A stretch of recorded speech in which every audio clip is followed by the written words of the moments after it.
Hey, what is up, everyone? It is Rich. All right, welcome to Super Fun Sunday. We're not going to go live today. Kelsey hurt his back, apparently.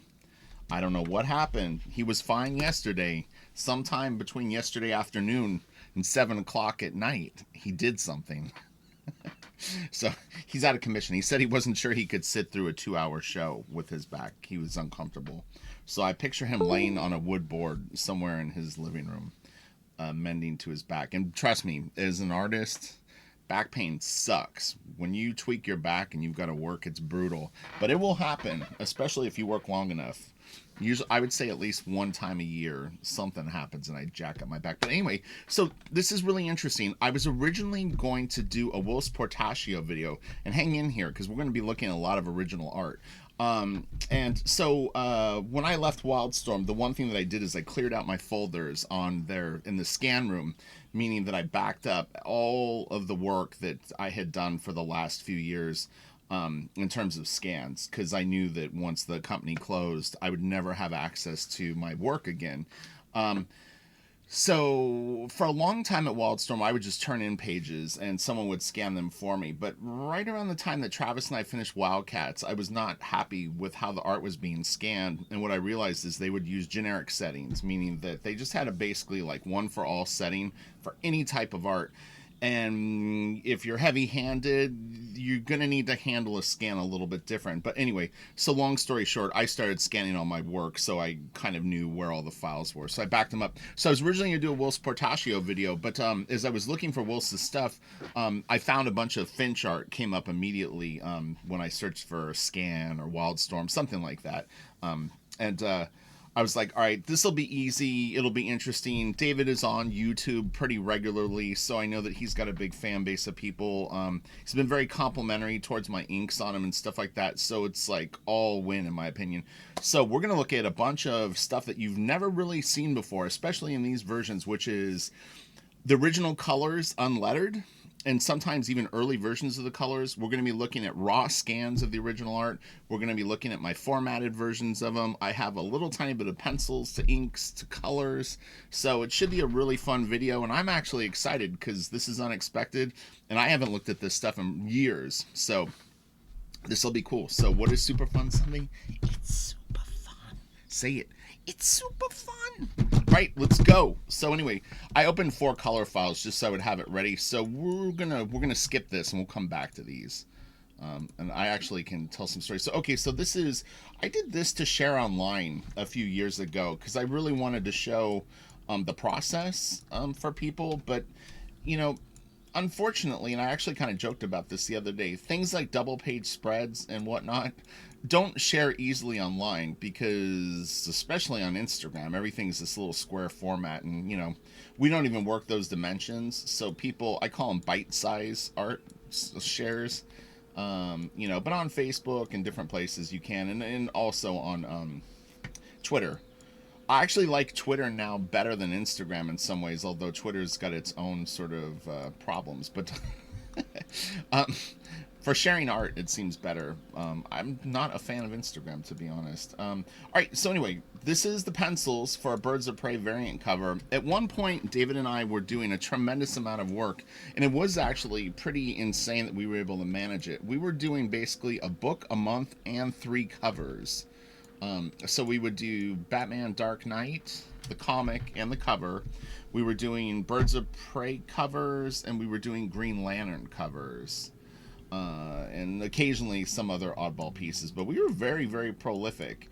And it was really, really cool. And again, sometimes challenging, I mean, you really, every day to me is a reboot. So what I mean by that is if you weren't satisfied with what you did the day before, the nice thing about comics is there's another page coming, there's another thing that you're going to need to draw, there's another thing you're going to need to ink and color, and you can constantly push yourself to improve.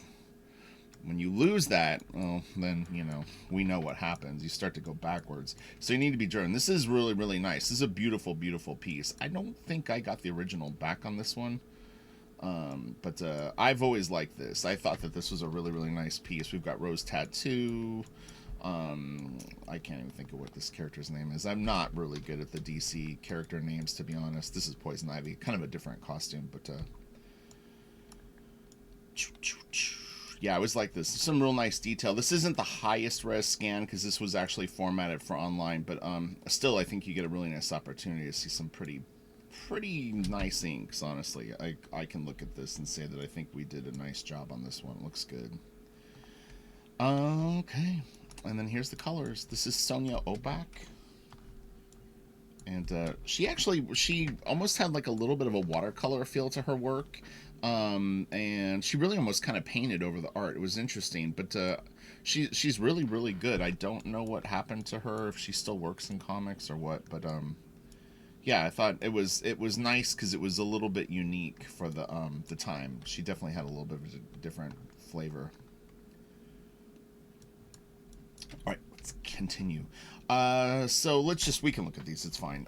The black and white are all come. So this is a super high res scan of this. So this is Jeremy Cox's colors. I think we had a few different colorists on Batman Dark Knight. Man, what issue is this? This is Two-Face. This is issue 2. I think this is Jeremy Cox. I think Alex Sinclair started the book. And then Jeremy Cox took over. But this is really cool. So one of the things that I actually did to David is we were getting the color files in. I actually did recommend something on one of these pieces, and I'm wondering if this is my tweak on it or not. But we'll see. But it was like a few just little things that I thought maybe would make the art look a little more... I kind of like... I was pretty into like the Arkham Asylum game, and so... I wanted that mood and that kind of depth, and still to this day, I mean, honestly, you guys have heard me say it quite a bit. I mean, I'm a huge fan of like concept art and that kind of stuff, and for like Blaster Kid in particular, I really want a bit of that vibe, you know, that really just like, I'm just so conditioned to see that, and sometimes normal comic coloring to me is like doesn't get me there, not where I want to be. This is beautiful. He really is just nailing all this stuff. It looks great, so I really like this. And this was the page we were looking at the beginning. So this is, the character starts out as the Joker, or wait, no, this is a different issue. Yeah, I think this is, I'd have to see more. One of them was Two-Face, and another was like Clayface was the Joker.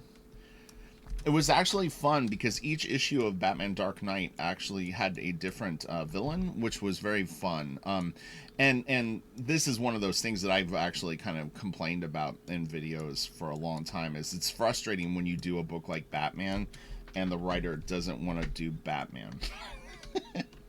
It's like, this is a story about Bruce Wayne and Commissioner Gordon's relationship, and you know, it's like, no, that's not what I want to draw Batman. I want him in his costume. I want him running around and doing cool stuff. Please.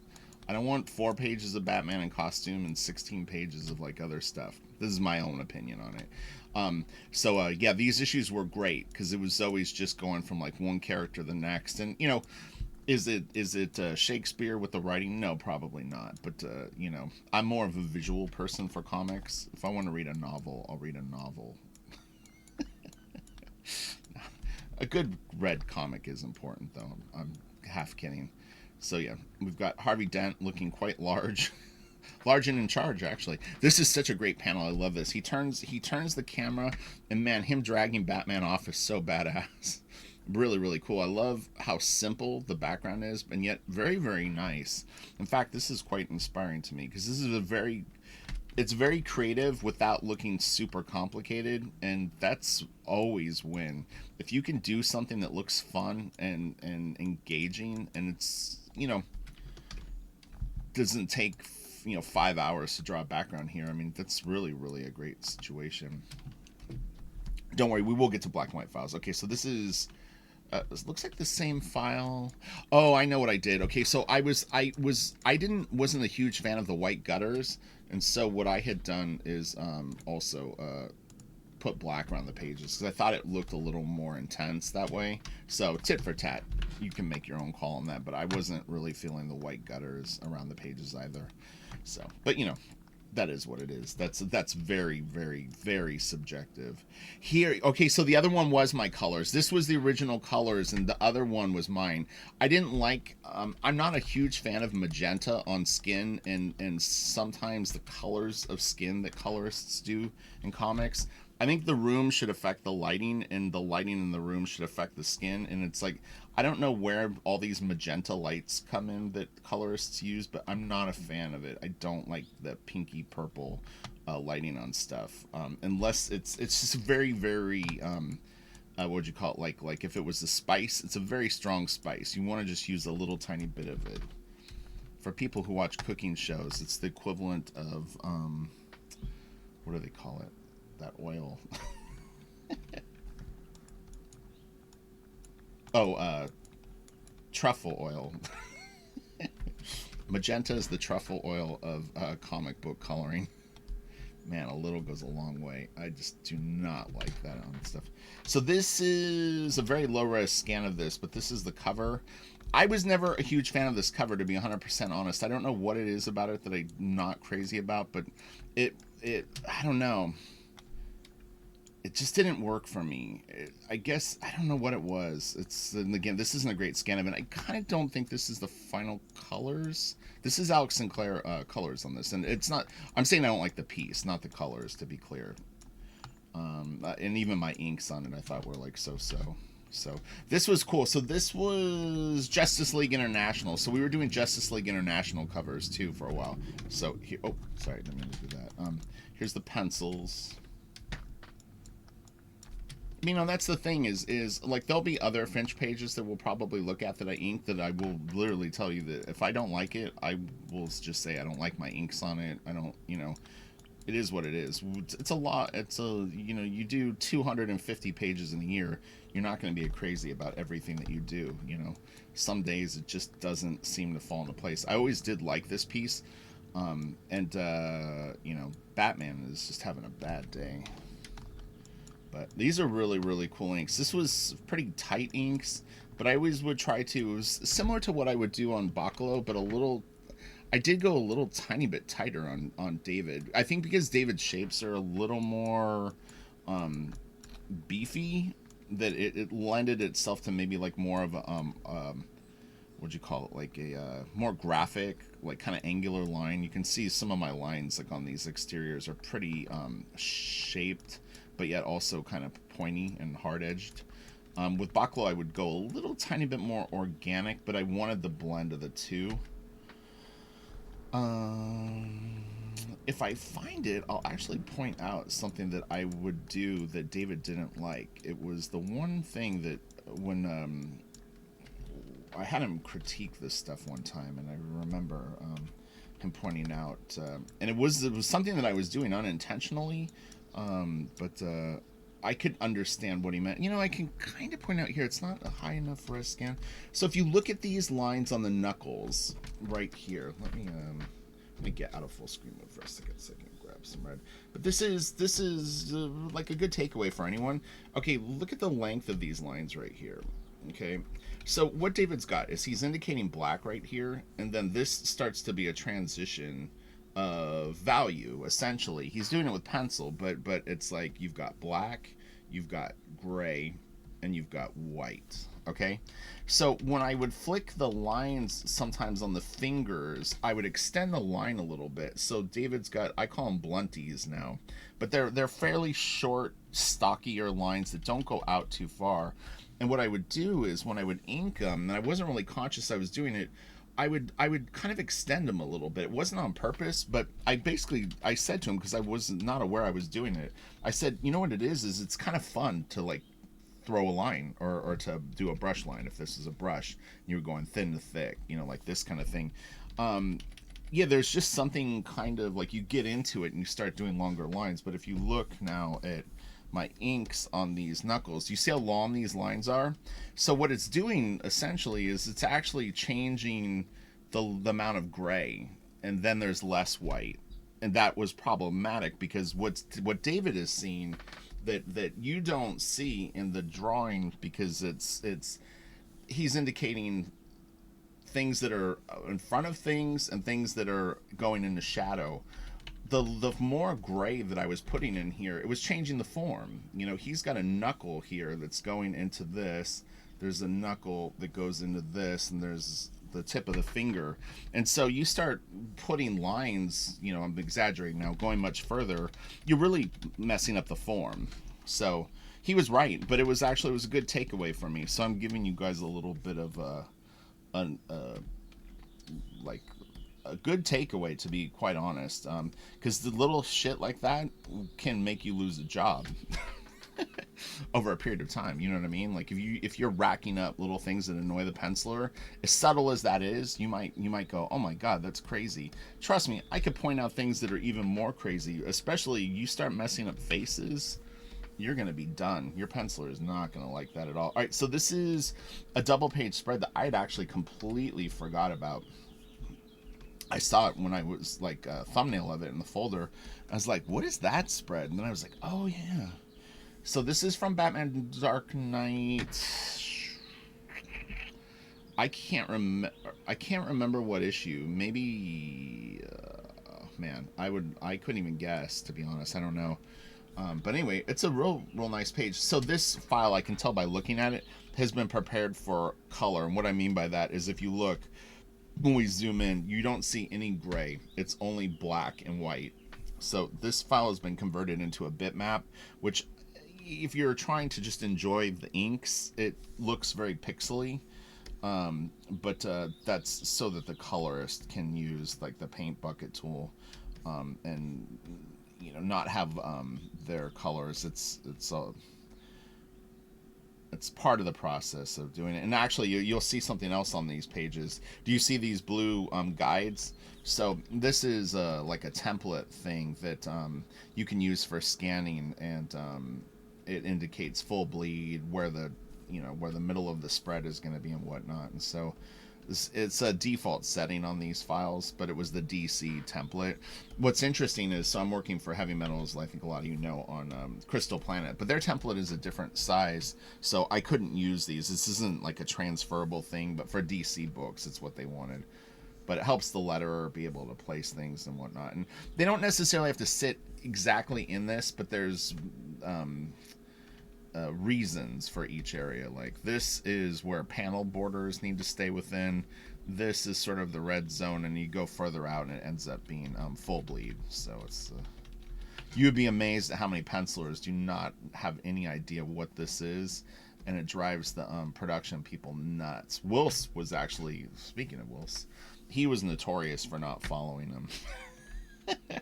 Wills was just like, oh, my panel borders are whatever size I want, and it was like Willis is funny too, because he never puts the issue number or page number on the top of the page, or he didn't very often when I worked with him, and that can be tricky too, because you ink an issue, and all of a sudden you're scanning stuff and you're like, oh man, what page is this? I don't even know, because I don't really, most of the time I would never get a script for these things. We already looked at this. There are some repetitive files in here, so this was me working on this. So let me. Is it done? Oh, this is a grayscale photo. I was like, what is going on? Yeah, so it's a little confusing because this is, it's a grayscale photo. I don't remember ever taking it. This is from a different series of Dark Knight. So I was originally brought in to replace Scott Williams on David on Dark Knight, but he did like a 5-issue mini series that he penciled and wrote himself. And so I worked on that for a bit, and then we went into what was it? Gosh, I can't even remember what book followed it. I think we went into Dark Knight, the series, and then we did Forever Evil after that, and then Wonder Woman. This is cool. It's fun seeing this. I haven't seen this in forever. I can make this a little darker over here. I don't know if it's gonna jack up the whole thing. What's that? Kind of make it a little darker. I probably have a scan of this page, but anyway, let's see. Oh, okay, and here's the color file. All right, the glare is my desk lamp, but you can see. But yeah, so do you see the dotted line here? This is full bleed. So David did it right. anything past this line is definitely going to get cropped out in the comic. So, you usually, do you see how I'm extending my lines just a little tiny bit past that dotted line here? Because this is all for sure going to be gone. I did it down here too. Like, probably the dotted line is right about here. But you can see I just pull it just past it. But yeah, this one, it's such a weird thing, and it's like common sense seems to lack in everything that, I don't know why it is. Oops, I didn't mean to do that. But I don't know why you would make the solid line the point. I'm sorry, I'm trying to get out of this. Yeah, so I would think that you would go like this. I don't know why this is a solid line, because this is the worst line ever to end stuff on. And 9 times out of 10, if a penciler doesn't understand what it is, they think that this is where you're supposed to put your panels. You know what I mean? Like, it's going to bump up against that, and that this is full bleed. And they don't really know what that inner dotted line is. But yeah, your panels are supposed to stay in here. This area from here is kind of like a no-no. Like, you really don't want faces and stuff sort of falling too much in here. And really, anything past this line, you're just basically saying this area is like, kiss it goodbye, possibly. So, but if you're doing your own comics, you're just going to need to sort of feel that out. And a real nice Batmobile. He was doing a great job with that. Love the double tires up front. Oh, and here's like a little whippity whip. Let me see one thing really quick. Yeah, I thought so. Okay, let's just look at the color file. It's kind of funner. All right, let's go full screen. This ended up being a really, really nice page, actually. These are tough panels. So I've talked about this before for people that are aspiring inkers that love inking David's stuff, because David's stuff is very, very fun to ink. So when you ink stuff that's more dense on David, it's a little more forgiving, because he uses real big, bold shapes and lots of black. Where David becomes more difficult to ink is anything that's open like this, because at that point, now you have to balance all your line weights and make sure that the piece overall reads clearly, has a level of dynamics to it, has a sense of space, and that is really you controlling your line weights a lot more. And so, the big cover shot of a character standing there or something like this, if you just literally just outline the blacks that he puts, your stuff is already going to look pretty solid. And then, any decent feathering or even crooked feathering, it's pretty forgiving. But what's not forgiving with David is stuff like this, and we'll see more pieces like that as we go along. This was actually one of the first pieces that I ever inked over David, and this is interesting for one reason, which is this didn't end up in the book. We did a stat of that panel, but I'm thinking I'm trying to remember. I think I hated the idea of the original not having art here, and so I went in and I think I kind of did finishes or something on this. I wasn't clearly done at this point, but yeah, it's actually very, very cool. But Mass Monster is great. I love, love, love this piece. And you can see here I'm actually using some pretty unique rendering, which is a little different than what I used later on. But I was always mindful of texture, and I think using a feathered line like this everywhere, like on the thighs and on the cloth and on the skin and on the monsters, it gets a little one note. And so you'll see if there's any Batman, Superman stuff, I would use this kind of look more on Superman's costume, and on Batman's costume I would use more of this look, just so that they had different materials. So I do actually make a point of that. But this is a fun piece. It's different inking than maybe what you would normally see. Like, I'm doing waggles and stuff on him, so I was kind of feeling it out. I think at this point too, because Scott Williams had just inked him and I was sort of taking over, I mean, I'm aware I can do sort of my version of Scott Williams, and so like I kind of brought a little bit of that, and this was the stat panel.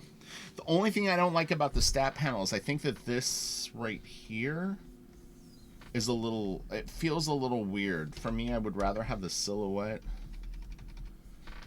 kind of going in and just sort of writing the face. I don't know if it necessarily needs this right here. So I think I get he's got a cloth around his thing, but if anything, I would maybe want more black or something around it, and then this would all be black. Might look better. But yeah, it's a little, it makes it look like he's got a weird jaw to me. So no biggie. But oh yeah, so this is cool. Again, very, very difficult piece to really share online. So this is from Forever Evil. I believe this is a 5-page spread. Definitely never ever had done anything like this in my career. But part of the fun of working with someone like David Finch, or if you're lucky enough to work with someone like Jim Lee, these guys get really amazing tasks in their books. You know, they're the blockbuster movies of comics. And so, yeah, so I can talk a little bit about the strategy of how I did a piece like this.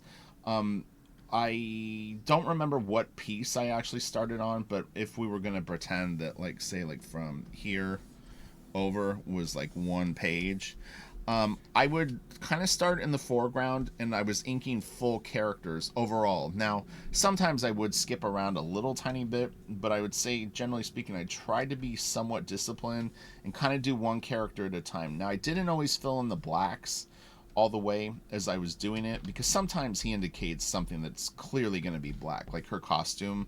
I don't really need to see it black because I'm not going to mess that up.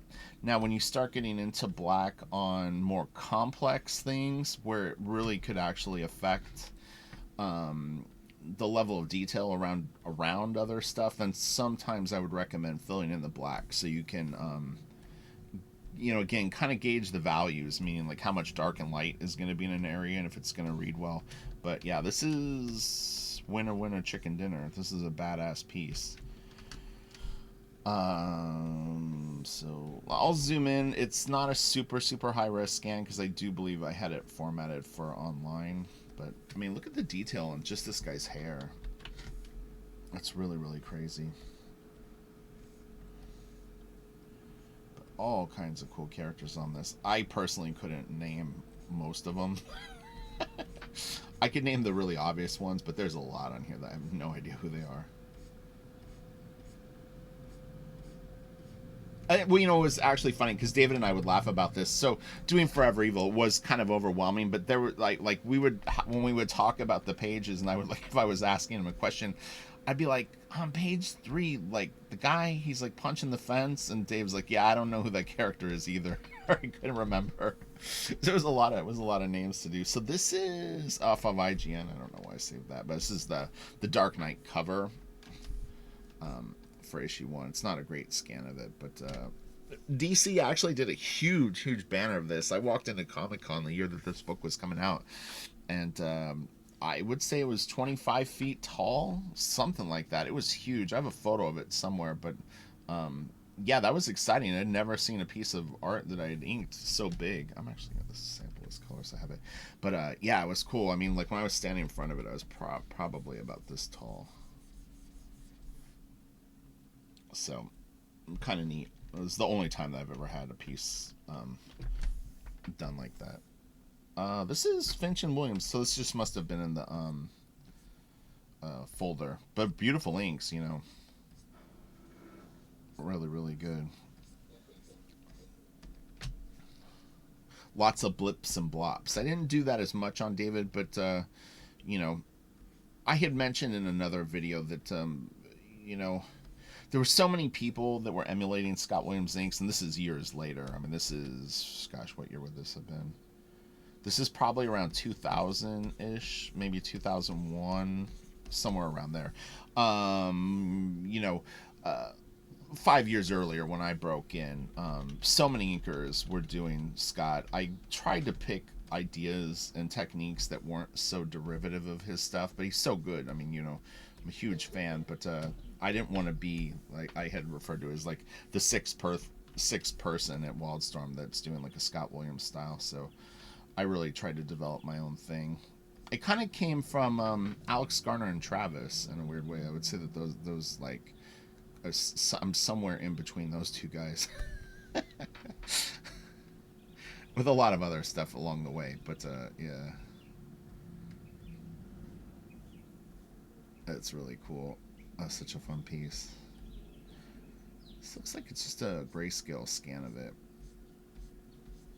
Finch and friend. Our names worked well together. So is this higher res? A little bit. Looks. Oh, it's the same file. Okay. Oh yeah, the spread. This looks like a pretty high-res file of this. Yeah, this is nice. All right, let's take a peek at this. So this is cool. This is, I think, pages 2 and 3 of our first issue of Dark Knight, and this would be the ongoing series. If I was going to critique my inks on this, there's a few things that I didn't like. I wasn't crazy about how I was doing the buildings at that time. I think that they look a little sort of just generic and a little too, like, I took a pen and a ruler and did them. So I'm not a huge fan of how I inked the buildings. I also didn't like how I inked the plane. It's one of those things where I probably should have filled it all in with black and then done it with white ink. And what I would sometimes do is outline things. So I would, I would leave gaps in between for that. But it doesn't create a very, like, drawn line. Like, it doesn't have the pizzazz of actually, like, taking, like, a white pen, like a crow quill, and going in and actually kind of drawing all the detail. And in fact, I could have probably put a little more detail on the plane. So I was not like that. And the moon isn't great either. Honestly, when I started inking David, I really felt like I was like, man, this is not a job that I'm, like, necessarily synced up mentally for. I had never ever really pursued, like, any kind of, like, Top Cow style or whatever, and it was just I was moving in a little bit of a different direction. You can see how clean my lines are. And in fact, this is kind of wrong. These lines should be curving this other way, like over the thigh. So I don't know, my brush or something it's kind of pulling it, like you see they're sort of doing that. That's not really, I wouldn't do that now. And in fact, these are kind of going the wrong way too. Wait, these are curving the wrong way.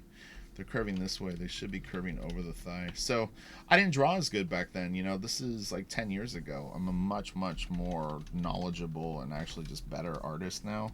So I can see the error of my ways. But there's, it's nice looking inking. It's just kind of off.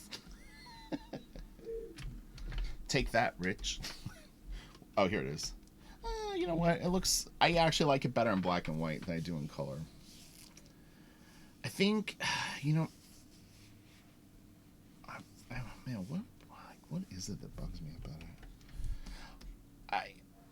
I think I almost wish that there was a little bit more of the brick stuff up here, just a little, like it could have faded out a little more. Even though I know that there's a logo up there, I think that would have helped it.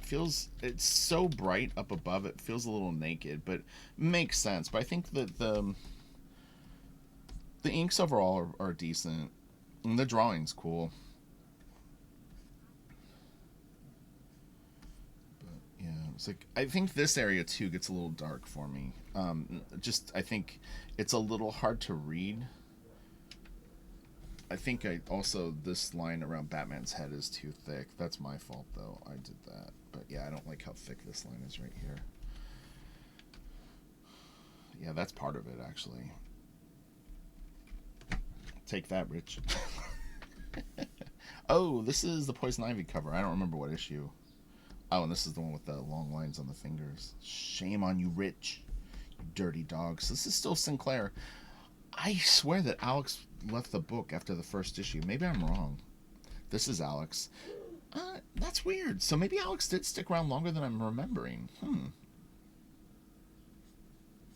I remember there was a train in the issue that Jeremy Cox took over. Or like what do you call it? Like a subway. I always like this piece. I love what Alex did with this smoke here. It looks really, really cool. Batman knocked out by the magic of White Rabbit.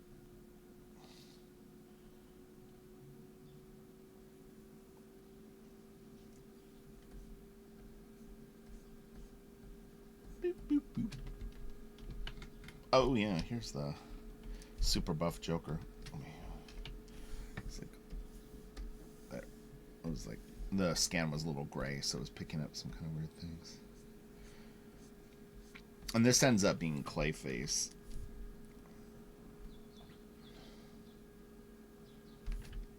Kind of a cool. It was the cliffhanger for, I don't know, first or second book, I think. Well, this is nice. It's interesting seeing this stuff. It's pretty tight. Like, my inks are pretty tight on this. I'm definitely inking with some conviction. Same piece. There's going to be a lot of doubles here. So here's a raw scan.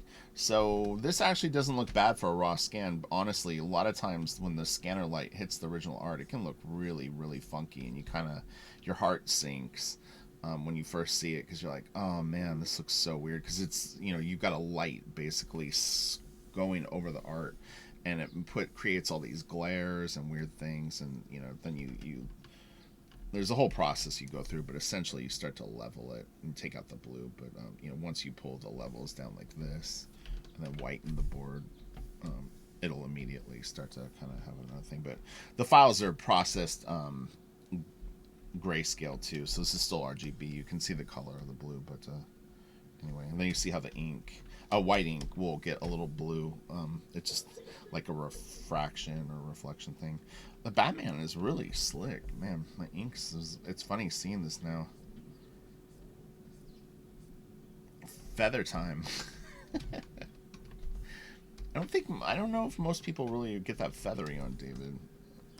Here we go. Panels like this, like I said, these are very, very difficult panels over David. It's tough because it's like you really, really have to have some separation of like the detail and whatnot. Man, that's really cool. It's cool seeing this. So far, I haven't spotted any missing blacks, meaning that I don't have like a space like this with an X. Watch, next page we'll find one.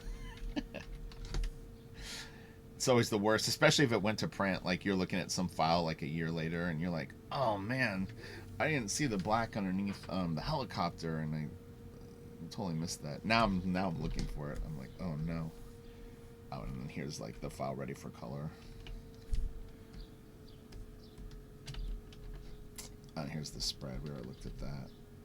It's just a. Oh, okay. Well, I had talked about this when you scan a spread, like you scan it in two pieces. But do you remember I said on the Michael Turner video that there's usually about that much of the other piece, and you can patch it together. But essentially, what you end up having to do at some point, after it's put together and you've got it clear, you have to go in and remove all of this, and in fact even touch up your blacks, because the line, you see how it's chewed up here, it's so annoying, and sometimes there can be a lot of detail, or the hair won't match up exactly. It's a really, really, like, you know, you could spend maybe 15 to 20 minutes sort of fixing something like this, depending on how much stuff is here. But all these lines need to be fixed, because even when if you white out this, meaning, you know, you take out the actual line itself, a lot of times the black line needs to be sort of re-inked a little bit too, so it's kind of annoying. Really, definitely try to avoid putting a face right on a double page spread, because that will be a bummer for you. Got lots of scans of this. Oh, okay, so this is the cover for, I don't know, issue 4 or 5 maybe? They ended up changing. He's not wearing the hat in the other one, I think. Like in the book, ended up getting changed. Turn this a little brighter. So this is just a grayscale file. You can still see the blue crops and stuff. They're just gray because the file is grayscale. And there's tons of this. I mean, I could definitely do more videos of stuff like this, because somewhere I have definitely all the Forever Evil stuff and much more of the Dark Knight stuff. This was really not even that many files. The folder had a lot of repetitive stuff in it. So this looks like 2 versions of this. One's more saturated, one is less. So not sure. I don't remember what the circumstances of. So this is me inking this piece. Oh, see, and you can see right here what I'm talking about.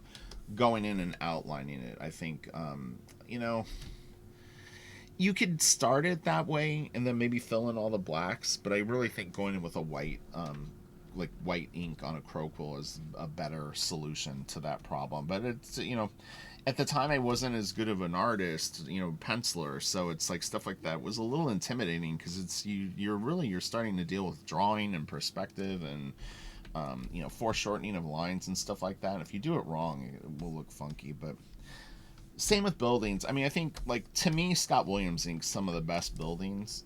He's really, really good at having like broken lines and really interesting shapes and stuff like. There's other inkers that do it great, but yeah, I mean, I think for me, it's like, I'd grab a ruler and kind of like rule them out, and then try to kind of break them up afterwards. So, you know, not really that into buildings. Sounds funny. I mean, it's an important part of comics, but it's like, I didn't get into comics to really draw buildings. In fact, Jim Lee said one time to another artist, I heard him say it, because nobody buys comics to look at backgrounds. Very, very funny. But Jim draws very detailed backgrounds, in fact, so that's the irony of that actual statement. Yeah, this is such a classic example of an inker just getting caught up in like a technique over actual form, which is really, really common. But yeah, I mean, these lines really need to be curving with these forms more, because this leg is coming out towards us like this. So that's the form that you're working over. So having lines curved this way is like not accurate. Although I will say this, though, I kind of see what I might be thinking is that top plane does do this on the leg, like the muscle. So in theory, it's kind of going up, over, and then over again, up, over it. So it's sort of, I can give myself a little bit of a pass because there is a slope that takes you to this other muscle up here. So maybe that's kind of what it is. Like I said, this is the magic of art. You can always add to it. This is a very, very nice cover. This was a variant cover for something. It's a really great piece, and kind of one that I consider a little bit off the beaten track in terms of Finch and Friend pieces. I've shared it a few times online, but I actually really like this. It's a very different Batman than the one that we did in the book, though. He's leaner, like more of a skinny head and like longer neck and stuff like that. But I actually think this is really, really cool. And what's funny about this piece in particular is someone colored it on DeviantArt a long time ago, and I actually really thought that they did a great job on the colors. So it's generally the one that I'll share. If I'm gonna share a color version of it, is one that just a person did. I don't know if they ever went on to color comics or what. It was a long time ago now. So this actually might be the first piece that I ever inked of David in the comic. It's really close, but I actually like this. This is some good shit. I was bringing it. A lot of texture. And this is on the cusp of hard Finch, meaning that there's definitely, you need to be on his what would you call it, like not everything is grounded in black, like a panel like this, to keep the separation and the pop on it. And this tight shot of Penguin's really, really cool, and this is good too. This guy's face, it could look very, very weird if you don't go in and have thick lines in the right places, because there's not a lot of structure on this face. There is now because of the inks and combination of the pencils. It's there in the pencils, but you have to make sure that you bring that forward, and don't. The more poor choices you make, the more you're going to flatten things out or create other optical illusions. So, but again, at this point, I was not a very good penciler. A couple years later, I got better. I would say like 6 years later, I started working on my stuff. So there was a little time before I started drawing. I think 2006 or 2008. This is nice. I barely remember this page. Wow, this is crazy. Wow, I kind of remember this and kind of don't. I remember the Gordon, funny enough, and sort of this. This is cool. This is funny. I love seeing David draw pages like this. I think he's really, really good at some of the like non-superhero stuff. In fact, on Dark Knight in particular, I thought some of my favorite pages were pages that we did without the superheroes on it, just because it's like he never would hack it out, and then I would respond to his efforts in the pencils and really try to do something kind of nice. So sometimes the inks, I think, actually on these types of pages are sometimes a little stronger. And paneled pages like this are fun because it's what I find is, like, you know that this is only going to take like an hour or two to ink, and so you can be really focused and like ink this, and then you can be really focused and ink this, and you can be really focused and you ink this. Sometimes on a more sprawling like splash page or cover image where it's all one drawing, you know, you have to be a lot more disciplined. And generally what I'll do is I'll kind of go like, all right, in like 30 minutes I want to be done with this guy, in like 90 minutes I want to be done with this, and I sort of will move through splashes and double page spreads a little bit like that. And it seems to help, but man, sometimes they feel like they're never ever going to end. This is nice too. These inks are very, very clear. Like, it reads really, really nice. It's good. Some little gaps in these the cell bars or whatever. This is cool. I remember inking this banister and being like pretty mindful to try to make it look good, because sometimes with something like that, you know, pencil might just kind of go in and sort of like suggest them. You know, they're there, but you want to make sure that the shapes are at least somewhat kind of cool and a little bit consistent. So, but again, to me, that's where like Scott, I remember some of the stuff he was doing on David on the earlier Dark Knight issues. Oh my god, it was so good. There was a shot, it was like looking out a window across the street at like another side of the street, and like a street corner. Oh my god, it looks so good. I was like this page too. I think this is real nice. He's got a really distinct Batman. I like how angular it is, and he looks pretty creepy. He looks tough, you know. This is nice. Man, the inks on that are really good. I was like this too. The black on this is really good.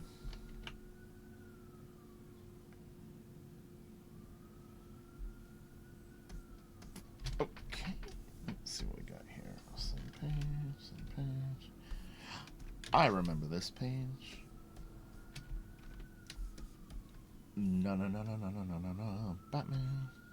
So these types of strokes are done with a brush. What you do is you set the brush down and kind of make that mark, and then you flick it.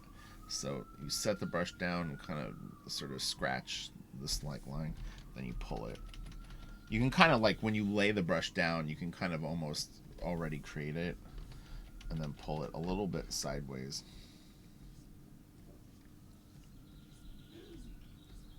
Or it's a stroke where like on these right here, same idea. It's like I kind of go in and I'm doing that, and then I sort of pull it.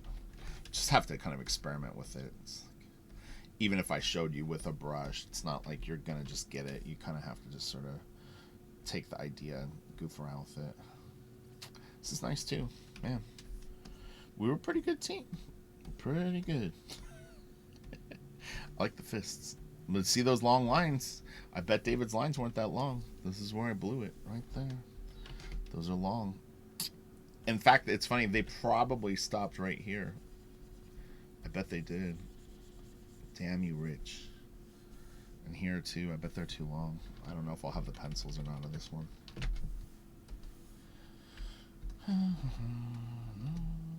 Ooh, I vaguely remember this.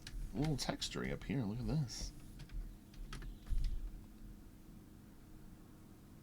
This is kind of not like the inking style, like in terms of this rendering and stuff like this, but I'm definitely, with Blaster Kid, I'm trying to blend like 3 or 4 different sort of things, but I want a little bit of this vibe at times, but I think all, like, doing everything like that, it would be too much. But yeah, like, it's kind of fun crafting it. Oh, this is cool. Yeah, David doesn't mess around, man. This is some good stuff.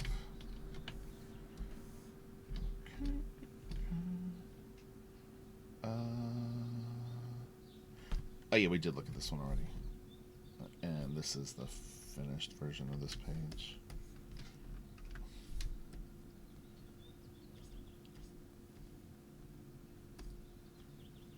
Could use a little more detail in the smoke up here. That would be my first critique on it. Is could have a little bit of splatter and a little bit of texture, but it's kind of it's we're getting sort of conditioned to see that now more because it's like a popular stuff. So what I wanted to do is I had in here colors, more colors, and I thought it would be fun to look at some colored pages without the lettering. You know, it's rare that you get to see this stuff without the lettering. And then let me grab some from issue 1. Oh, black borders. We'll just open these. Oh, okay, those. No, that's fine. So, all right. So these are like said, you're never really gonna see this stuff anywhere else, to be honest. You know, I'm sure there's some big word balloon here where he's like,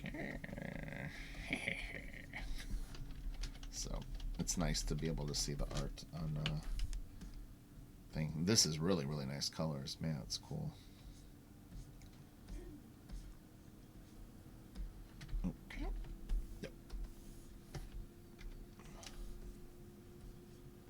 The train. This stuff was hard to ink. Man, I remember inking that stuff and just being like, oh man.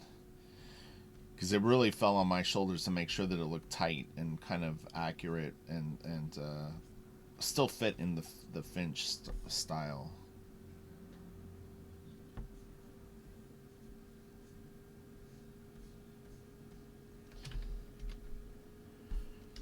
Sexy times.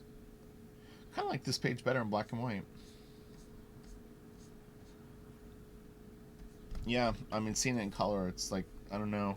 I think these two like the top panel in particular, I thought looked a little better in black and white. Even this, too, the second panel. Third panel is fine. Ooh. Oh, yeah. The top of the train. This guy's in big trouble. He should have paid attention. He's about to get smacked by the wall. And he did. Okay. Oh, look at this. And this looks, I actually like this one in color. That's really cool. These aren't super high res files. A lot of times when the colorists send sort of their color, what you call it, like the files for everyone to sort of check out and sort of give their 2 cents on, they don't send them super high res because it would just eat up so much space. Oh, Harvey. He's like, listen, Dan, you better not do stuff. Well, then Batman's gone. He jumps out the window. Pew.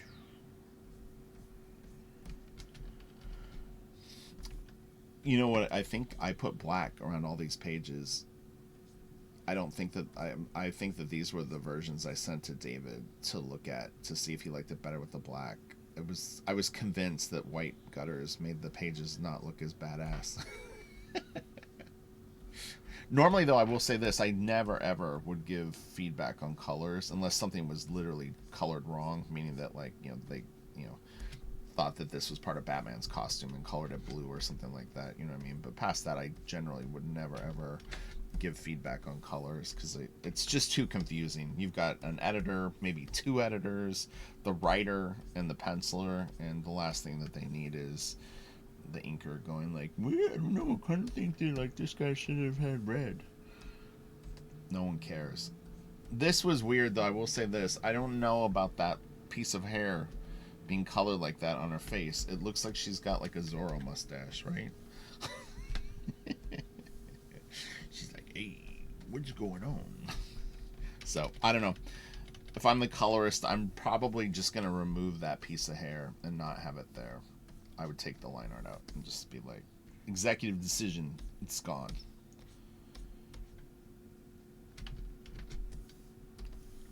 Oh yeah. Man, I barely remember this. So this is like what, the Toy Master? Well, I don't know what this guy's name is, the ventriloquist. Everyone's getting big in this comic. Wow, I barely I remember this panel, but I don't remember any of this other stuff. That's crazy.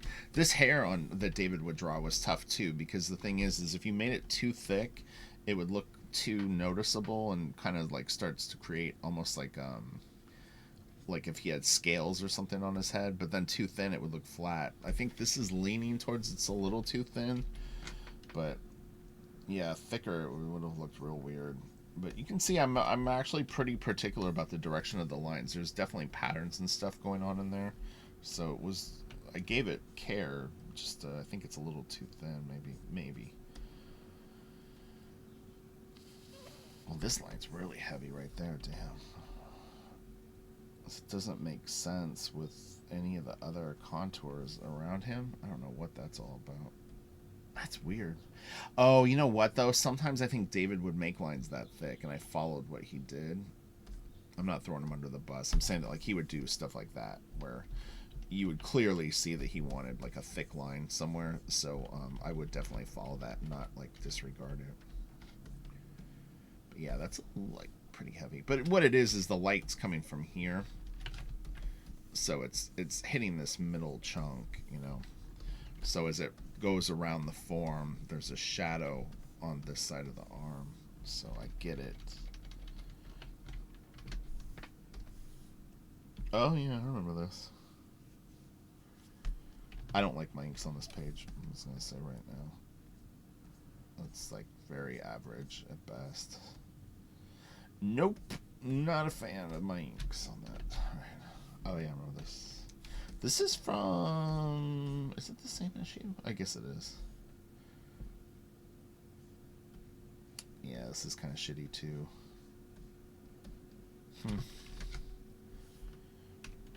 Oh, you know what? I actually remember what was going on at this point. We were getting our asses kicked. So this was the new 52 launch. This makes sense now.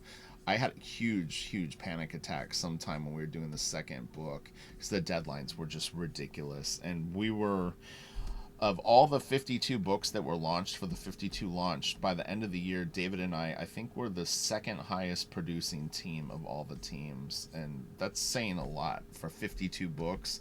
But it took its toll on us because it was insane how intense it was. But that's what's going on there is I was falling apart at the seams with stress. This is nice though. This is a nice page. It actually looks real good. But yeah, there was a few I remember just like going like I can't do this. This is nice too. But yeah, that's the reality of working in comics. This is a high pressure. DC in particular, superhero offices, when they do what would you call it, like events, man, you better buckle up because it's gonna be a hard, bumpy ride, and they're gonna it's like a meat grinder. Actually, what's funny is going into the new 52, the analogy that I used in my mind for what I knew was about to take place was like storming the beach at Normandy, like D-Day. I was like, man, no one is gonna make it up to the top of the hill. Like this is the beach. This is like the year. Most of the teams didn't even make it to the third issue intact. There was a few that made it here, and then like Capullo and Glapion with Court of Owls got up here. David and I got up here, and a few other books. Past that, it was a meat grinder right here. So, but I knew that that's what was going to happen because most people can't do 4 books in a row, not in 4 months. So I don't know why there's like 4 versions of this file here. So I think that's it. Oh yeah, I always like this. This panel in particular is great. It's a little lens flary over Batman, but this in particular really looked good. And I actually did like my inks on the buildings here because I was trying to get better and better at it. But yeah, this turned out good. Could have used a little bit more texture on this area, I think. Like I could have chipped it up a little bit and put some little things and stuff like that. But I always thought this was great. It's a little hard to see again with the colors and such a bright light on it, but the colors look good. So all right, well, I hope that was fun and interesting, and like I said, I mean, I'm more than willing to compliment myself on good things and, you know, be critical of things that I think weren't good. There was a decent amount of not good pieces throughout some of our runs. They weren't horrible. I never hacked anything out, but just sometimes there wasn't time, man. So, all right, have a great day. I love you all. I hope everyone has a super fun Sunday. I'm working all day, so I'm just going to put on some good music or a documentary or something and then settle in for nice 6-7 hours worth of penciling time. So, all right, have a great day. I'll talk to you guys soon. Kelsey, if you're out there, I hope you're back, men's. And, all right, talk to you guys soon. Check out Patreon. Hundreds of videos, over 700. You'll learn all kinds of things.